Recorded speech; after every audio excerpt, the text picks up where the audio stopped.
अस्सलाम वालेकुम। मैं सैयद सरवर चिश्ती अजमेर शरीफ से बड़ी तकलीफ़ के साथ ये कहा जा रहा है, बड़ी रंज और मलाल के साथ कि यतीन अरसिना नान जो कांस्टेंट हेट मॉन्गर है, उसने आज फिर हमारे प्रॉफिट मोहम्मद सल्लल्लाहु अलैहि वसल्लम की शान में ऐसी गुस्ताखी की है जो आज तक किसी ने नहीं की।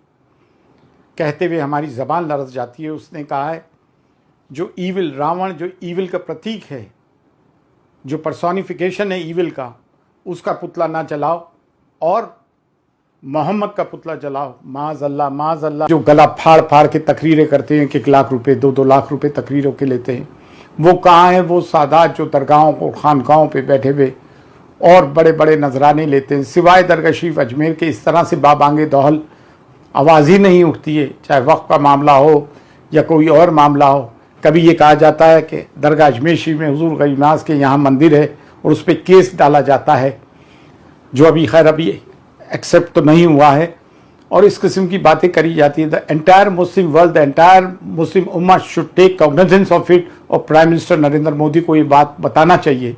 और प्राइम मिनिस्टर नरेंद्र मोदी खामोश क्यों हैं? मकबूल फिदा हुसैन जो फेमस पेंटर थे, उन्होंने सीता जी की शान में कुछ गुस्ताखी की, उनके बारे में अपशब्द कहे तो उनको देश छोड़ के भागना पड़ा।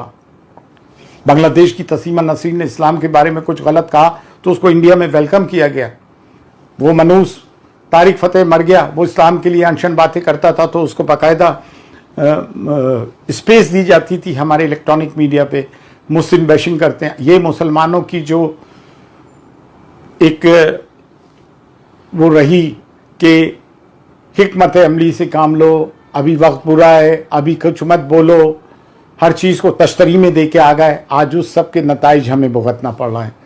मैं उन देश के नागरिकों से भी सवाल करना चाहता हूँ, हमारे इंडियन सिटीजन्स से जो पीसफुल एग्जिस्टेंस में और मुल्क की डाइवर्सिटी में यकीन रखते हैं, कंपोजिट कल्चर और प्लुरलिस्टिक सोसाइटी में, वो लोग क्यों नहीं आवाज़ उठाते हैं? और हम कब तक FIR करेंगे?